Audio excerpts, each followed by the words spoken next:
Hello and welcome to Yoga Sutra, Chapter 2, verse 49. I'm delighted to be with you to present this next section all about pranayama. My name is Sylvia Mordini. I'm the founder of Life Inspired and Alchemy of Yoga. So before we dive in, a couple different thoughts to share. Number one, earlier in the sutras, almost like a coming attraction, a seed was planted. Chapter 1, verse 34 stated that pranayama helps to reduce distraction. Okay, good to know.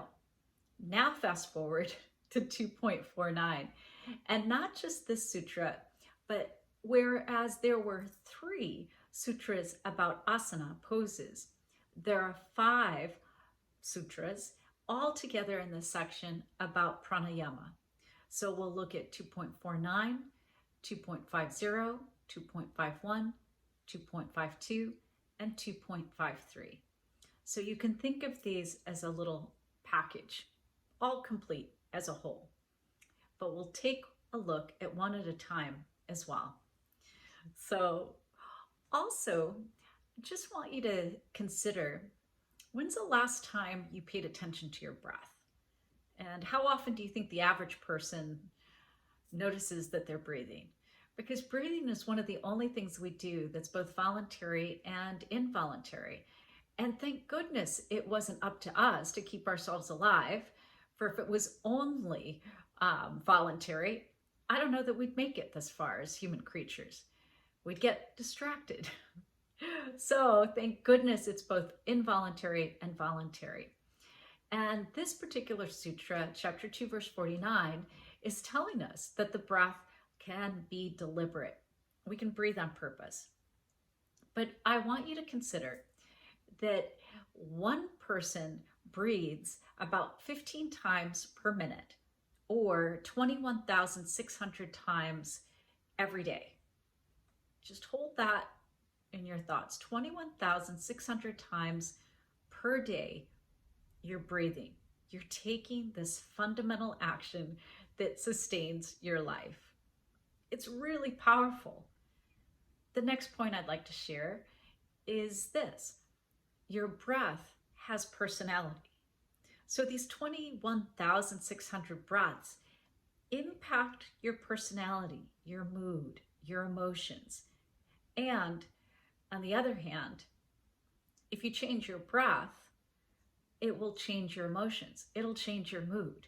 That's how powerful the breath is, the prana, and the management and the deliberate action of managing your breath, pranayama, is as a whole. So it can really have an impactful influence, not just on mood and emotions, but also on your physical self. So for instance, the definition of metabolism is really easy. You take food plus oxygen equals fuel. Food, oxygen equals fuel, if you put them together. But the problem is that most of us only use 20%, some would even say 15% of our lung capacity.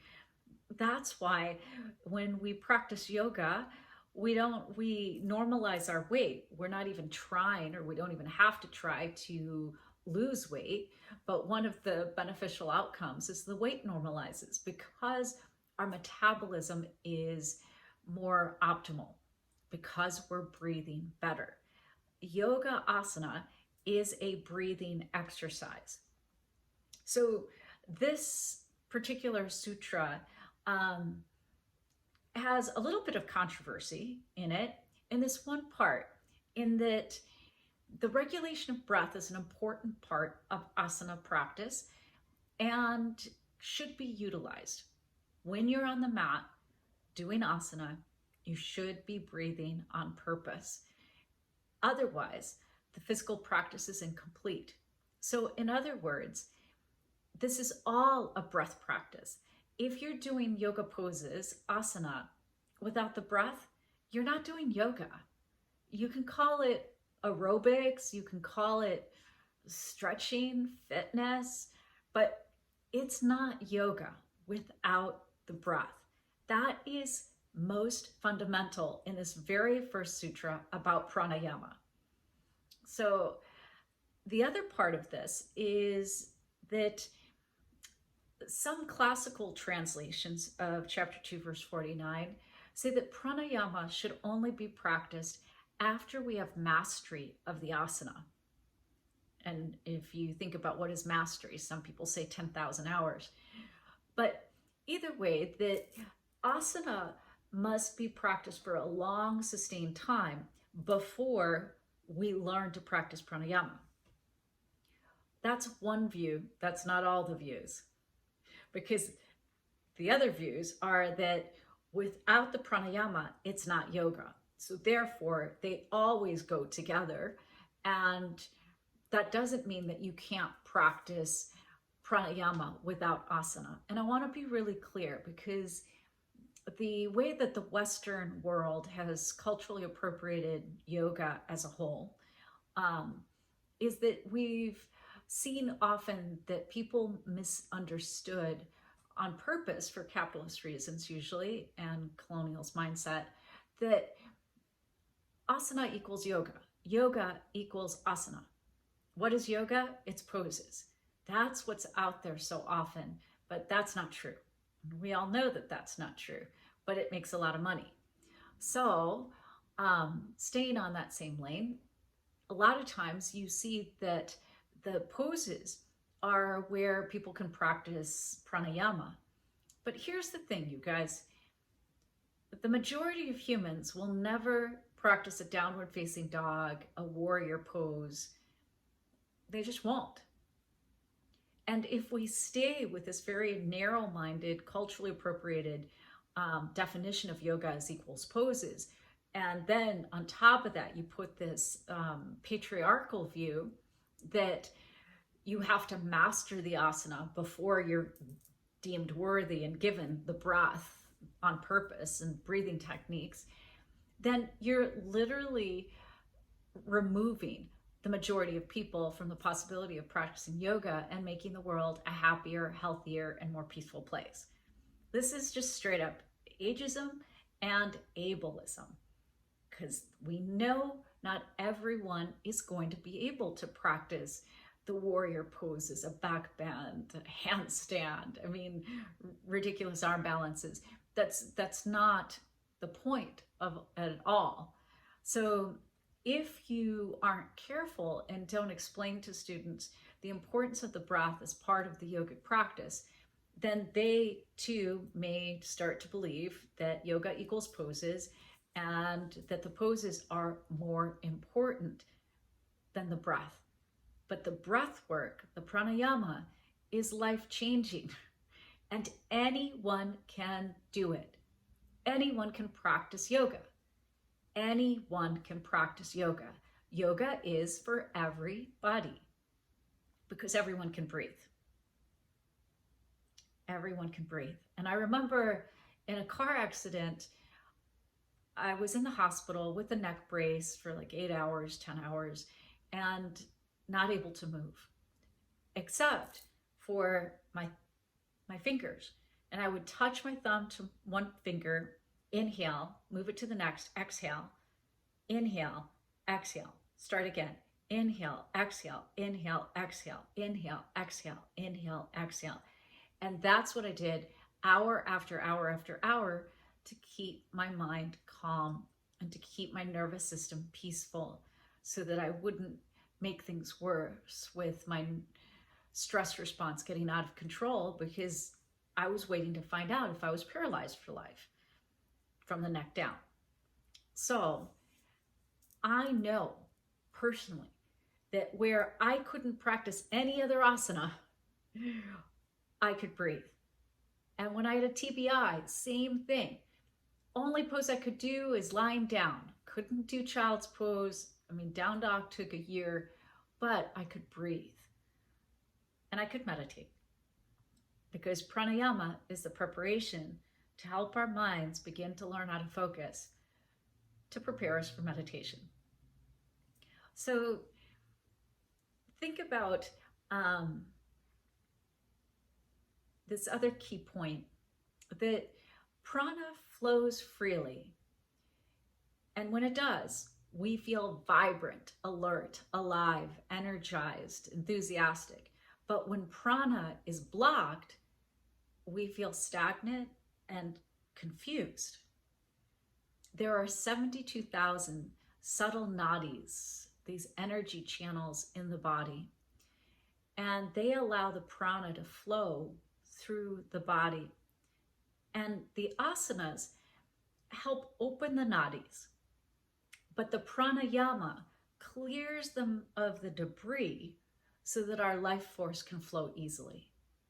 So the asana has a role, but the pranayama clears out all the stuff that's getting in the way from our energy flowing, our life force energy flowing freely.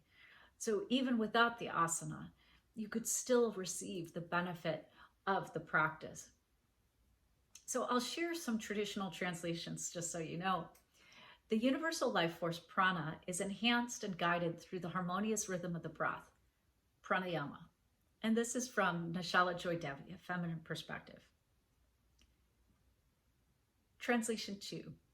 Once that perfected posture has been achieved, the slowing or breaking of the force behind and of unregulated movement of inhalation and exhalation is called breath control and expansion of prana, pranayama, which leads to the absence of the awareness of both and is the fourth of the 8 rungs. So take just these two. Nashala Joy Devi, universal life force is enhanced and guided through harmonious rhythm of the breath. That this is pranayama. But the second translation, this traditional masculine translation, says once the perfected posture has been achieved, once you are able to do the asana perfectly, then you move into the pranayama. But again, this is the difference. Translations need to be reviewed so that you can make your own judgment. And that's why I offer so many translations.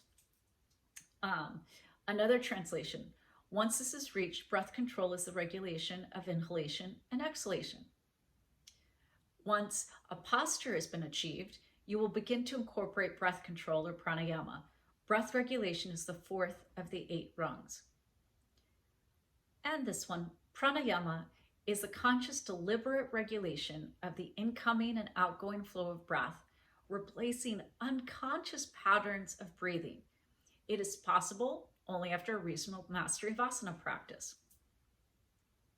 So we know that pranayama is an inhale and an exhale. In the sutras, it's explaining to us that that is a complete breath, not just one part or the other, but you need an inhalation and an exhalation. And that then this is the complete breath. And this is pranayama. Now, I love this last translation. Once unified and free from struggle, pranayama, regulating inhalation and exhalation, airflow, and retention. So whatever it is that helps you free up a bit from the struggle that we face as human creatures, that's the preparation. And that could be journaling, the pose of journaling. That could be the pose of self-reflection.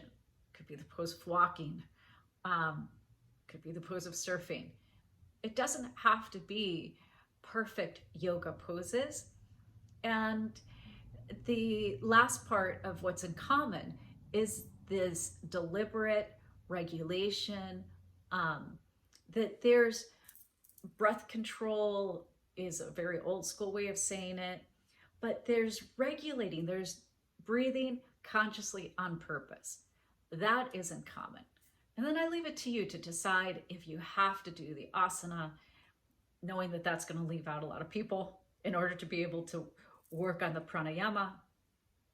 For me personally, I straight up don't believe that you have to accomplish perfection in the asana, and that this is not rungs of a tree, but spokes of a wheel.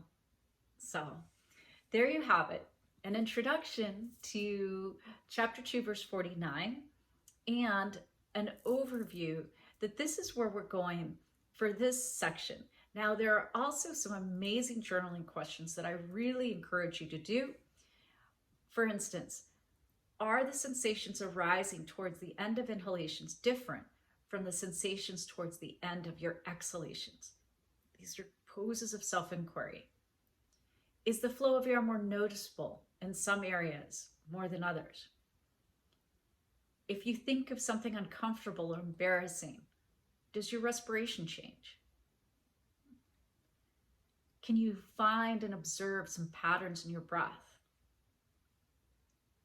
Is your respiration different when you think of something uplifting? Again, the breath has personality. And so when you look at those questions, it'll reveal a lot about how you feel about your breath and just developing this relationship. Because at the end of the day, we won the happiness lottery today. Not everybody was chosen to breathe, but you and I were. And that makes us really fortunate. So let's appreciate the breath. From my heart to your heart, to the heart of the universe, may you love yourself, love your day, love your breath, and therefore